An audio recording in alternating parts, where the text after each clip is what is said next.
Step into the time machine. Let's travel through the past. Mr. Gold's gonna take you on a history blast. From ancient civilizations to the world wars. Get ready, hold tight. Hey guys, in this video I'm going to summarize the Korean War and then the broader role that the Korean War had in the Cold War.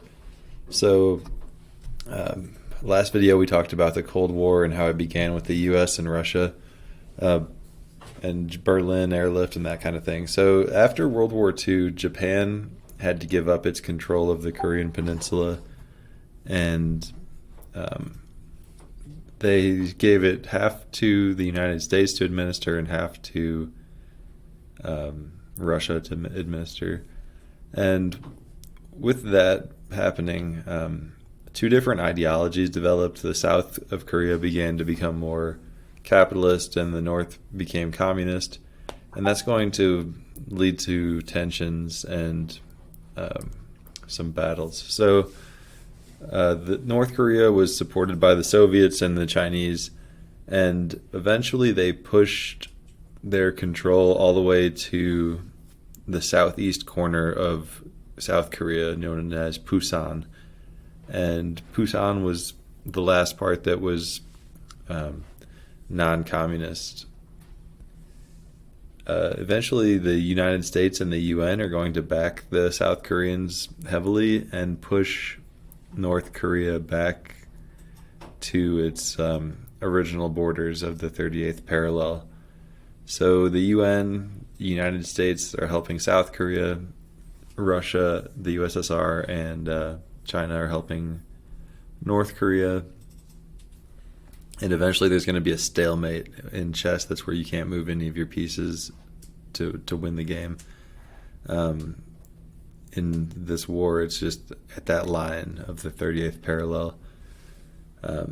So the impact of the war, it resulted in millions of casualties. About 2 million people, civilians and soldiers, died. It devastated the landscape of the Korean Peninsula, and it divided Korea into these two distinct countries, North and South Korea, who have been separate ever since the Korean War. So in the top left, you can see a map. The red, North Korea, is this blue space on the map, and it's a light map. So this shows how much light is in South Korea versus North Korea in 2008 versus the 90s. And you can see South Korea is growing tremendously. Like, there's way more light in 2008. Whereas North Korea, they've basically stayed dark since the 90s. And there's very little light pollution, which you hear light pollution, you think it's a bad thing. But in economic terms, it means there's not a lot of business. There's not a lot of activity happening. It's just very dark, very poor. Here's our casualty lists. So orange is the military wounded, red is the military killed, and green is the civilian dead or missing. And you can see China and North Korea make up the bulk of the dead military. The Chinese lost about 600,000. The North Koreans lost about 400,000. So that's a million right there. South Korea lost 217,000, and then here's the U.S. They lost about 36,500. You can attribute a lot of that to the technological differences. The U.S. had gotten pretty good at war by this point in the 1950s, and North Korea and China were not experienced at being successful at war. They don't have the technology the U.S. has at this time, and so yeah, they lose way more civilians. Way more soldiers. South Korea lost more civilians because the early attacks by the Chinese and the Koreans. But in total, the soldiers from China and North Korea lost way, way more just to get the same amount of land that they started with.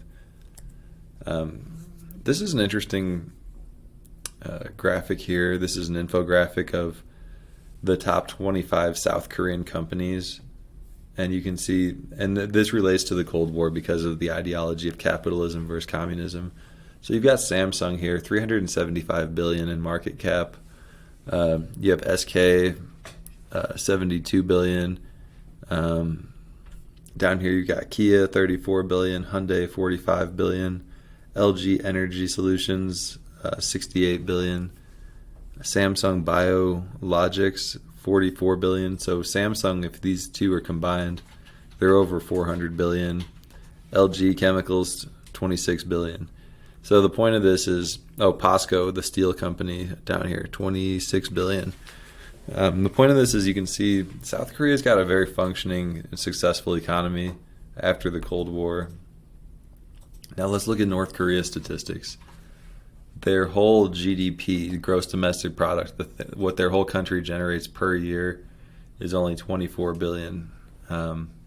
GDP per capita, this is where it gets sad, $900 a person. That's how much revenue each person generates if you add all their labor and their products that they make. It's estimated it can get up to $1,500, but still that's poor people status. That's 135th in the world of all the countries in the world. North Korea ranks 135 in GDP. Life expectancy 73.2, and their GDP growth rate. It's one thing if you're small and you're growing fast, but they're small and they're growing at 1% in 2023.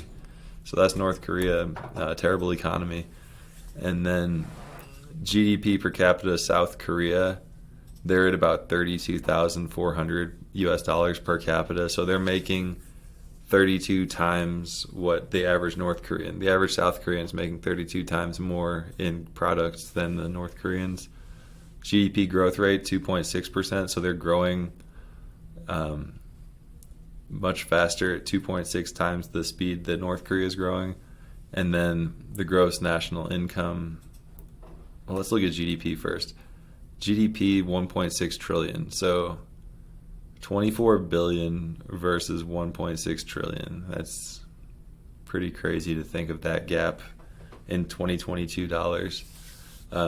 When they both are on the same exact peninsula, they have access to the same resources, they have access to the same oceans, except for their ideologies are different, communism versus capitalism. And also their systems of government are much different, democratic versus dictatorship. Internet users, South Korea, 97% of their country has access to internet.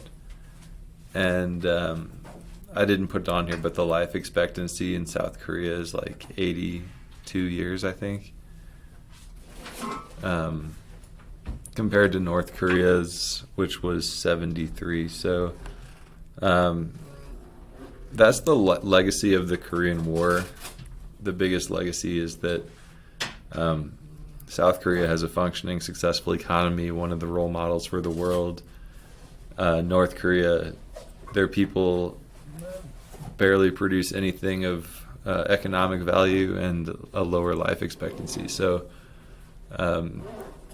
obviously some people enjoy living in North Korea. I don't want to make it seem like it's completely terrible, but for the most part, if you go country for country, South Korea is way more successful in terms of life expectancy, education, internet, economics, that type of thing. So those are the major legacies to take away. I hope this video is helpful in showing the role of the Korean War in the Cold War. I hope this helps you guys understand the Cold War better. So that's all I got for you. Take care, and we will talk again in the next video. Step into the time machine. Let's travel through the past. Mr. Gold's gonna take you on a history blast from